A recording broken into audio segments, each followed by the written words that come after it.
Start with the jug up high and the cup tilted to create a larger surface area of the espresso. Pour a thin, constant stream of microfoam to pierce the center of the crema. As the cup starts to fill, tilt the cup more upright so as not to spill. Then bring the tip of the jug close to the surface of the milk, almost touching it.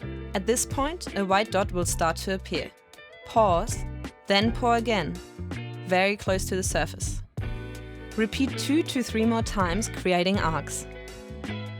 Then pour through the arcs, lifting the jug to finish. And that is how you create a tulip.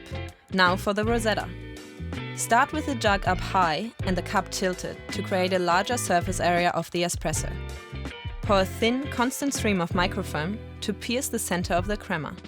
As the cup starts to fill, tilt the cup more upright so as not to spill. Then bring the tip of the jug close to the surface of the milk, almost touching it. At this point, a white dot will start to appear. Keep steadily pouring, making the dot larger, gently moving your jug from left to right, creating leaves. Then, pour through the leaves, lifting the jug to finish. Good luck with your journey!